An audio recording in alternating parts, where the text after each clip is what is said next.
Hello and welcome to JRock's Pop Culture Revolution. I am your host, Jason JRock Houston, and our guest today is a returning guest.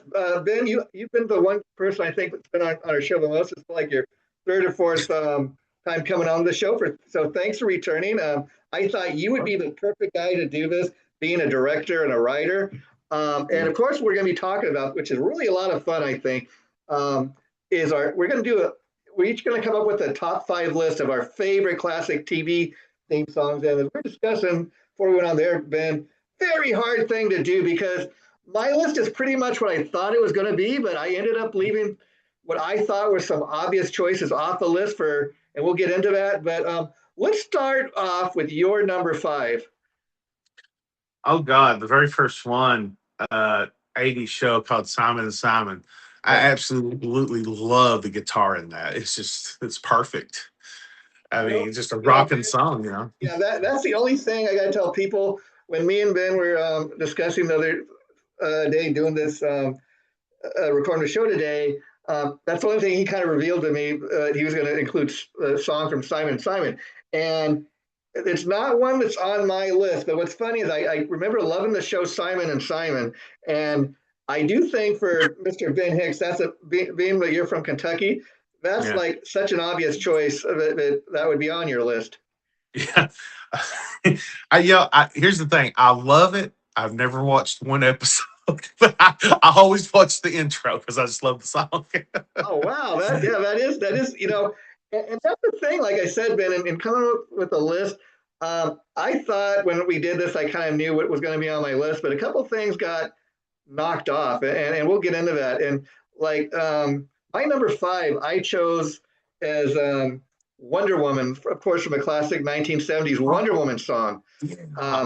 And the reason for that is, in doing the research, I found some interesting things. But see, this is one of the songs I maybe didn't know I was going to include originally because, again, it's not much of a song. But what I loved about it is, like all the songs on my list, is I remember as a kid, like watching Wonder Woman and some of these other shows we're going to be talking about, and like as the opening of the show is, on the TV screen, Wonder Woman, getting all into it, doing I'm the singing, twirl. I'm dancing, I'm getting excited to see Linda Carter on the TV screen, and it's not much of a song, but I found some fun facts. It's catchy.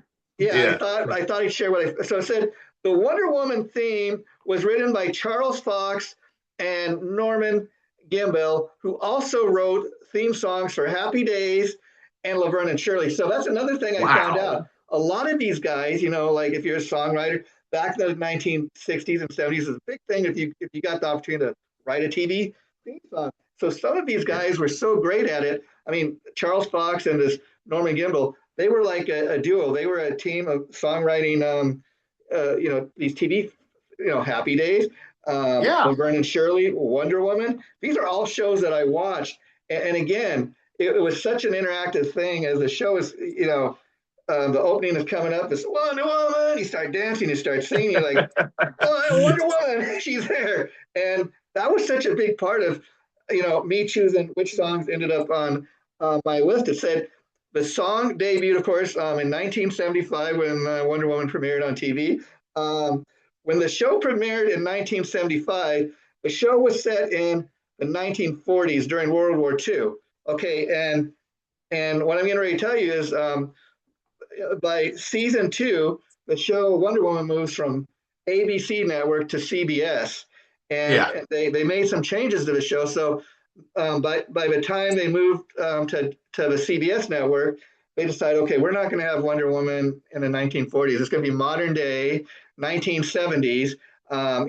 Disco is huge, and so they changed the theme up a little, like so it had more of a disco kind of vibe to it, 1970 vibe, bringing up to modern day.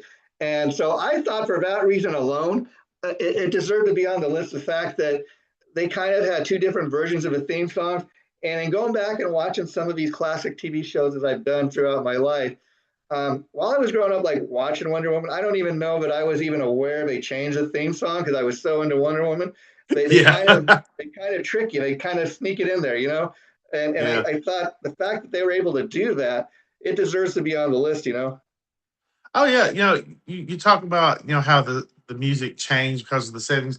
That shows you how music evolves Yeah, things. yeah. Like you go from the '40s, then you got disco coming in, the Bee Gees, and all that. Now the music starts changing again for shows. Well, every 10 years, even no matter what type of music you're into, I mean, there's a cycle where, like you said, it changes every 10 years. I mean, the 90s, kind of the hair metal and the rock that a lot of people grew up on, it was no longer popular, and grunge was the sound for the next 10 years. That's true. My next song, I don't know if you've seen the show. It was in the '80s. It's called The Hitchhiker. There's this Oh, guy walking along. He's sticking his thumb out. He's waiting for a ride. It's just a real creepy but I cool think it was song. on HBO, if I remember It correctly. was. It was. Never Yeah. seen it, but I heard about it for the simple fact being a Kiss fan and that Gene Simmons appeared in one of the episodes.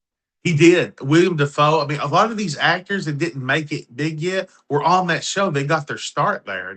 It's a really good show. And the intro, like I said, is awesome. The music is creepy but cool. Yeah. Okay, Ben. Now my number four was another interesting pick. I mean, this is one I kind of knew had to be included because, again, as a kid watching this show, I'm of course talking Mhm. about the Flintstones. Every time an episode would Yeah. start, "Meet the Flintstones," and of course, Yabba Dabba Doo. The Yeah. whole song, I would just start singing along. And as we sit here, I can't really do it off the top of my head, but as a kid, I knew it. And as the show, every episode would start, I would be so into Mhm. it. And then, you know, even to the point of like, eating around the Flintstones, like, Mom, the Flintstones are coming. Come on, get dinner ready. I'm going to go to the bathroom. And by the time, the commercial is over, let's start eating dinner. Yeah, they advertise eating steak all the time. On there, you see Fred with this big, huge thing of meat on his plate. He's like, takes up the whole plate. There's no room for nothing else. Yeah, Fred That's Flintstone really is like, it's funny because modern day Stone Age Stone Man, and I understand he was greatly inspired by the late great Jackie Gleason. really. I Yeah, had no clue about that. Wow. yeah, and here's some other fun facts I learned about the Flintstone song. Okay, and why it's worthy of being included on my list. It said the iconic "Meet the Flintstones" theme. Became the show's opening theme during season 3 in 1962. So again, the Flintstones did a little differently. Initially, they had the theme song kind of at the end of the show. You remember, used to watch it and be like, Fred knocking on the door, Wilma. Every time. Yeah. Yeah, So what I liked about that, it was so creative.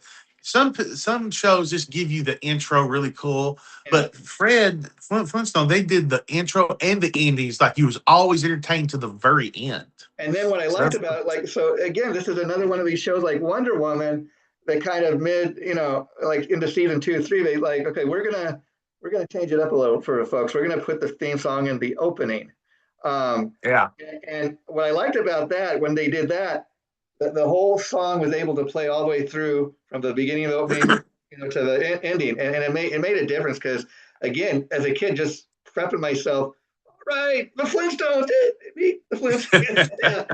And you get so into it. And it said the song was composed by Harry Curtin, who created much of the music for Hanna-Barbera Studios. So as a director and a filmmaker, I'm sure Ben, when you're making films or even an animated cartoon like this, that's on every week, a lot of times you'll have the same people. Like you'll have people working for the studio. They like this particular guy. He wrote a lot of the music. It said for all the Hanna Barbera cartoons. So you got one guy you got to pay to do one job, and it makes it financially and for him too, it's a great thing because Oh yeah.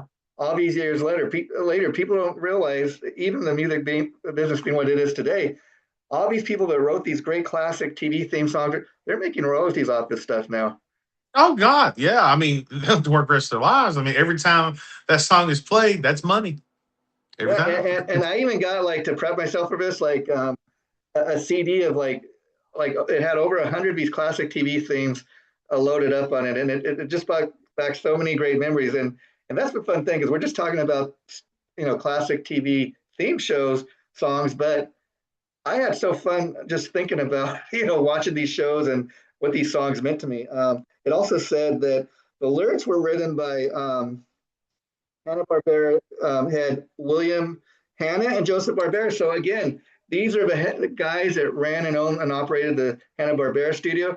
They were basically, they were not typically songwriters, but they took it upon themselves. We're gonna maybe it's a financial thing too, but like, hey, how hard can it be to write a song? It's pretty lyrics are pretty simple, but that's pretty cool that this became such an iconic song, and it was the head of a studio that wrote, the two studio owners of Hanna Barbera that wrote the theme song together. They weren't even professional musicians or songwriters. That's amazing, isn't it? Yeah. That's crazy. And it, I it would. said that the earlier theme song, which was called Rise and Shine, was a completely different instrumental song. So again, the earlier seasons they had just this instrumental version of the song, and so they sparked it up when they added the lyrics. So I like the fact that there's a little bit of trivia here. People may not even realize there's two different versions of the Flintstone theme song. Yeah. Now that I did not know. I'm glad you told me that. I mean, that's Well, what's your amazing. number three, Ben? Oh God, it'd have to be Sanford and Son. When you hear that song, you know what that is. I mean, Oh, it yeah. was just the song fit perfectly with that era. What I loved about that again, it's just an instrumental piece of music, and yet, like you said, it's got that iconic status. You hear that? There's no mistaking that from a Good Times theme or anything like that. You know what it is, Exactly, Yeah. exactly. And I love the You fact, automatically think of Red Fox immediately as soon as you hear yeah, it. and I love the fact too that not knowing at the time when I was a kid watching it, that that was the great Quincy Jones that actually recorded that song. I mean, he must, Really? yeah, yeah. So look that up later. But yeah, he was the one that recorded. I guess he was good friends with Red Fox. That's how they got him. Uh, Wow. but yeah, and I think that was very early in the career of Quincy Jones before anybody really knew who he was. Man, I love his history. I had no clue about some of this stuff. That's See, that's amazing. what I. That's one reason I want to do this show. And like I shared with Ben, we're gonna. I may have him back to revisit these classic TV theme songs, just because there's so many to talk about. Yeah. What I found in my research, Ben, um, Yeah. is there is so much, like so many great stories behind these songs. Um, so now, what did you say your number three was? It was Sanford and Son. Sanford and Son. Okay, that's right. And so my number three now, this is one that I kind of also knew I had to include on my list, but it's such a simple one. The Batman theme from the classic 1960s Yeah. Batman show. But Hmm. you're going to be amazed when I tell you what I found out about this song and just how popular it was. It's the 1966 Batman uh, theme song, of course, from the TV series Batman, is one of the most iconic, recognizable songs of all time in all of TV history. It said, even though it sounds like it's a very simple song, the musician that wrote it, this guy Neil Hefti, he was saying that it took him over a month to write the song. It was so so difficult to write, and we're going to get into a little bit of that. So, um, now there was a myth about the song, the horns versus the voices myth. For decades, there was a huge debate, Ben, on if the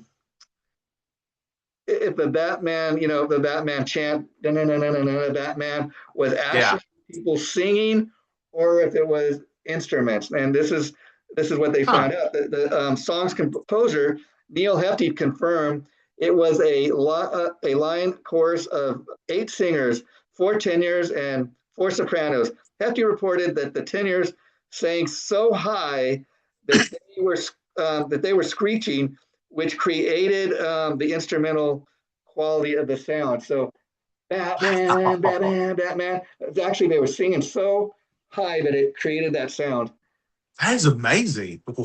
Wow. Yeah, yeah, yeah. And so again, Neil Hefti, this guy that wrote the song, said Hefti said that um, well, while to the human ears, the Batman TV shows sounded very much like a breezy, fun, kind of simple surf tune, that the song was a real nightmare to write.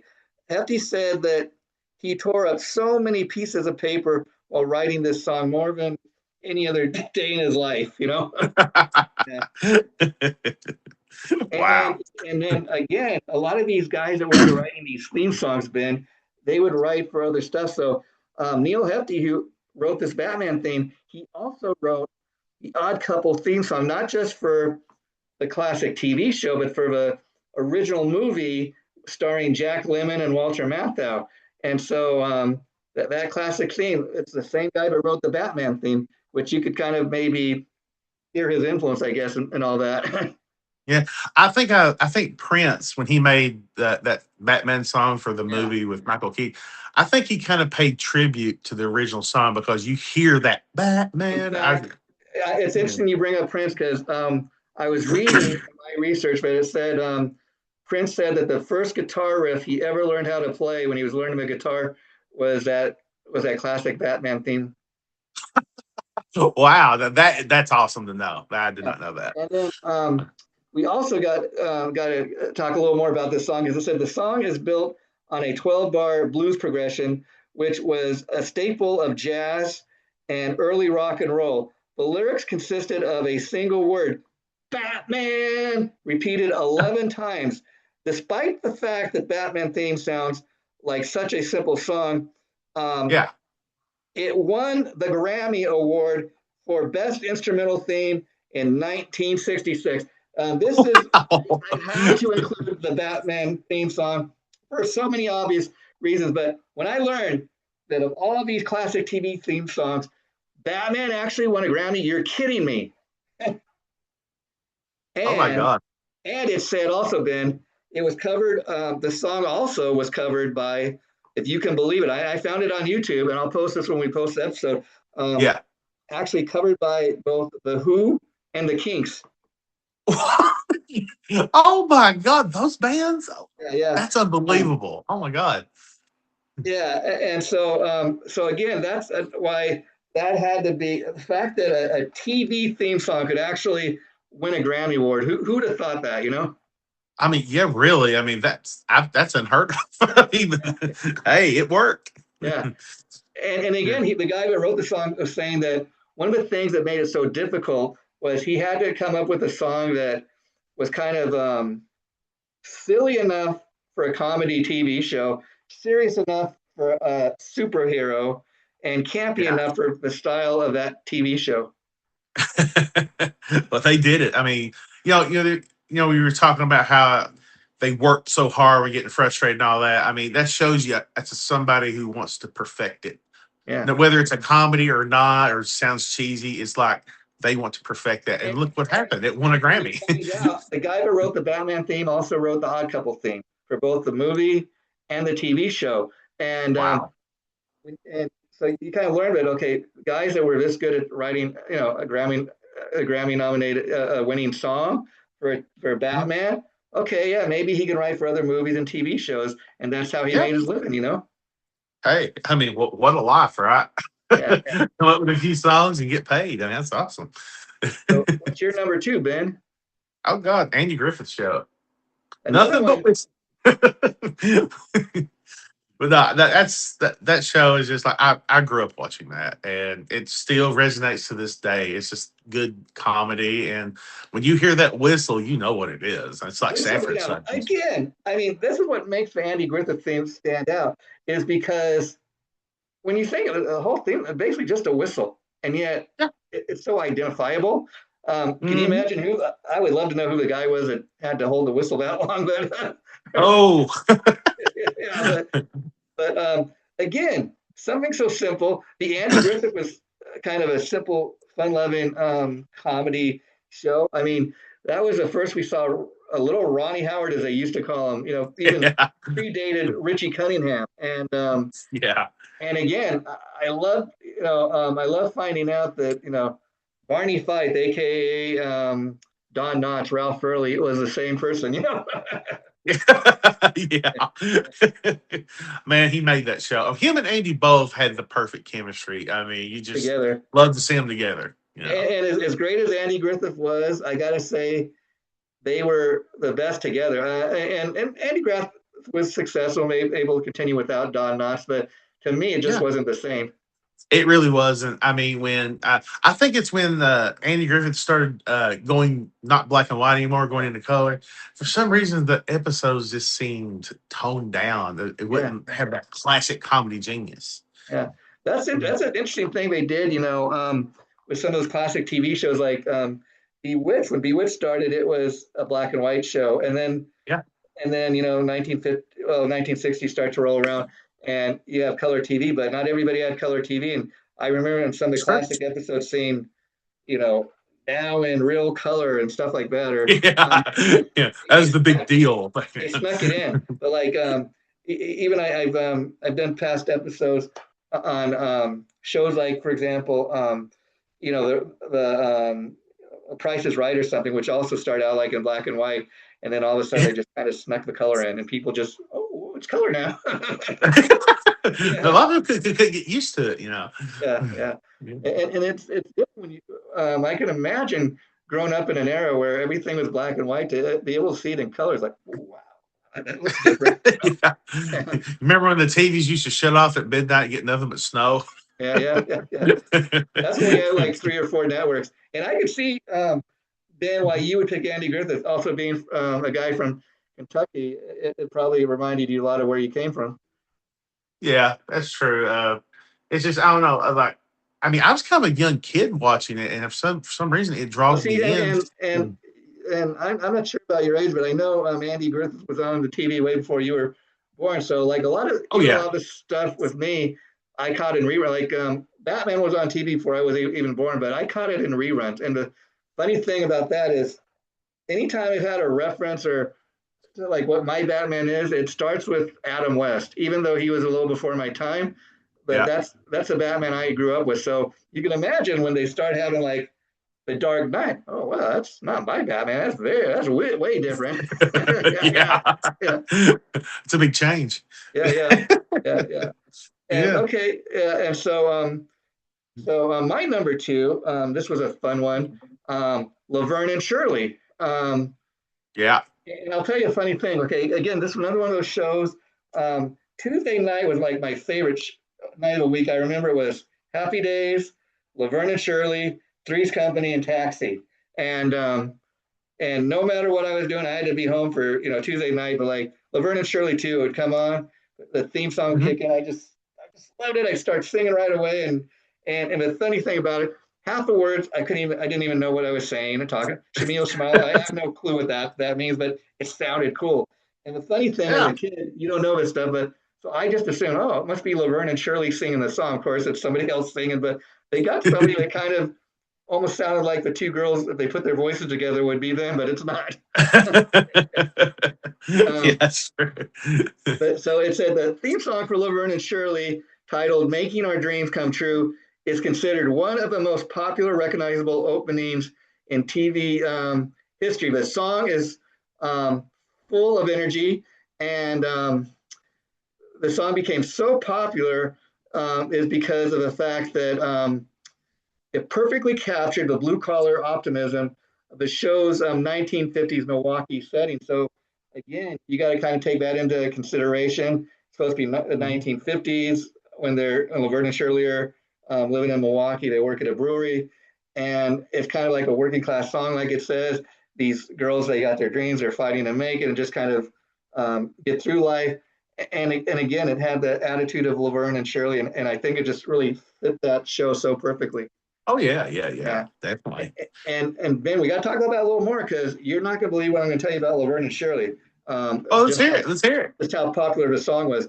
The Laverne and Shirley theme song was written by the same songwriting team that wrote the theme song for, get this, Happy Days. The music was by Charles Fox, lyrics by Norman Gimbel. Fox and Gimbel were the go-to composers for iconic TV themes during the 1970s and 1980s. The iconic chant in the song "Shamil, Shemile." Again, I had no clue what that even was. A lot of people didn't. Um, which became the most famous part of the song. Get this, was not actually in the lyrics of the song, but it's a Yiddish hopscotch chant that opened every episode. So picture kids kids playing hopscotch. Shemio, Shema, that's a thing, I guess, that where it originated from. But That's amazing. apparently, the idea to even include a chant like that in the song was Penny Marshall's idea. Of course, played Laverne DeFazio. She was the show creator Gary Marshall's younger sister, and so yeah, that's a great idea. We'll try to we'll try to include that. It Sure. was so again like the Penny Marshall's idea, but it said the song was performed by Cindy Greco, and much like the Happy Days theme song, became a legitimate radio hit, peaking at number 25 on the Billboard Top 100 chart. Wow. So That's amazing.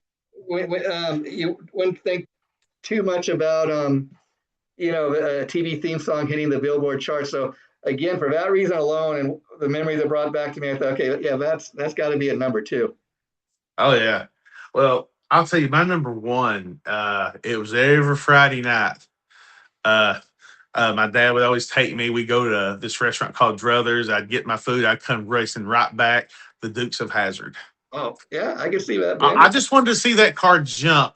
When I got older and I started really looking towards the end, that car just buckled. Yeah, It kind of broke my heart.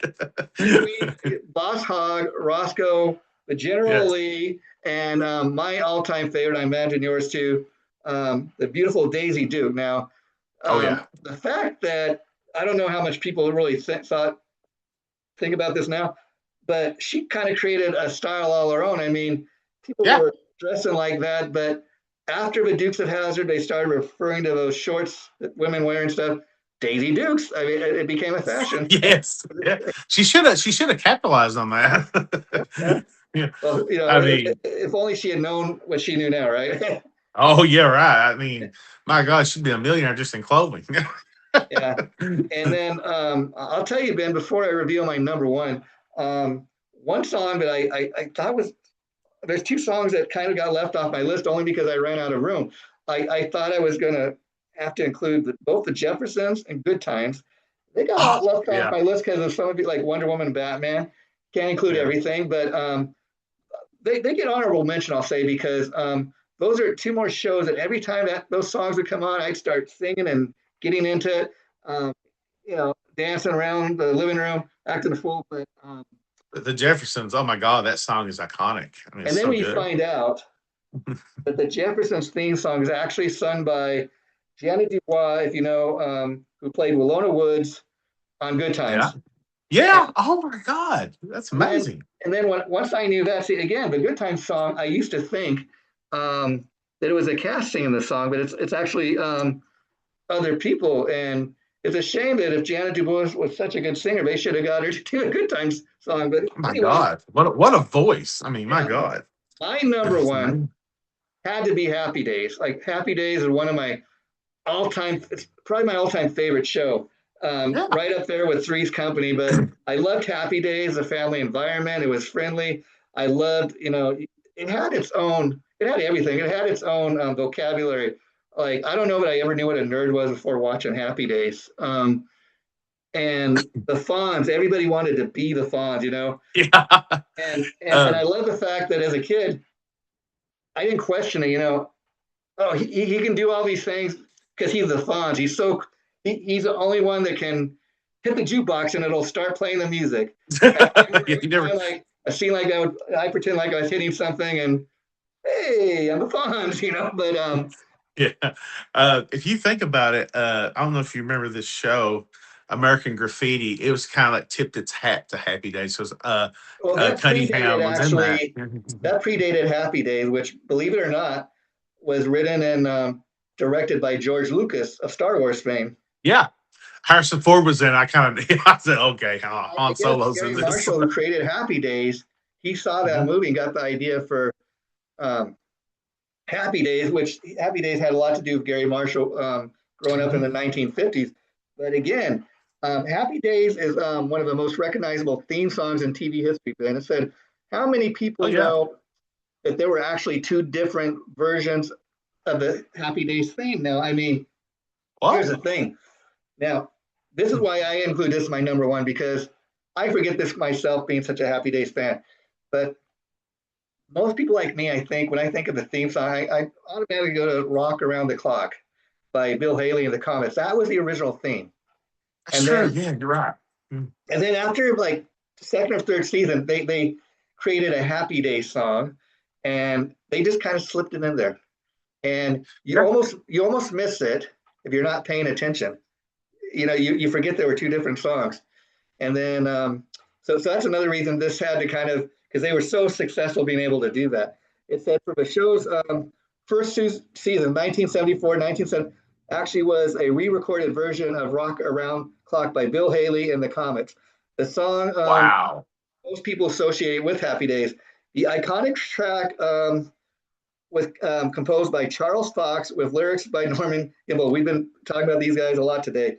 Um, Oh yeah. and they also wrote "Killing Me Softly," um, the theme song for Laverne and Shirley, as we said, and Yeah. the Love Boat theme. So again, Wow. but again, so before we wrap it up today, it said the evolution of a Happy Days song. Um, as the show's popularity increased, the theme song was moved from the closing credits to the opening credits. You remember they used to have like where they'd have the credits with like a record player Yeah. and they roll the credits that way. It'd be spinning right there. Yeah, that was an awesome intro. Yeah. It said the most famous version of the Happy Days song was performed by a duo known as Pratt and McLean. Pratt and McLean's version of the song became a massive hit, peaking at number 5 once again on the Billboard chart. The reason the Wow. song became such a hit is because while the song was written in the 1970s, the song was written in the sound of the doo-wop sound of the 1950s rock and roll sound to match the 1950s style that Happy Days was supposed to be set in. Um, Another fun fact is that the song was also a top 40 hit um, in the UK, making it a hit song that was a hit all around the world. And even to this day, when you hear people talking about like oldies but goodies songs and they're coming up with their favorite playlists, that's Happy Day song and Rock Around the Clock are also included on many of these playlists. Yeah, they're like infused together. Those two songs. Either one, you will think of Happy Days every time you Yeah, hear it. so that's why I had That's to include Happy Days as my number 1 because the fact that they were able to sneak two kind of theme songs, and a lot of people kind of miss it or not even aware. But I'm such a fan that I was aware of it. that's awesome. That really is. That's so cool. And the Mm. funny thing is, later I was reading, Ben, that when they released Happy Days on DVD, they have some seasons they're waiting to release, I guess, for legal reasons, but Mhm. started having legal issues with the licensing of the music. And so even in releasing it on DVD, I've heard they've had to kind of edit some of the episodes with different music than what originally aired in the episodes. Oh man, that's always happens, doesn't it? Have you Every ever had time. to deal with that on any of your films, like, and had any trouble licensing any of the music? No. I've been using like local artists, and I make them sign a contract and all that, but they're just happy to advertise their songs, Sure, and sure. I'm happy to let any type of band, as long as it, you know, Fist. goes with the show.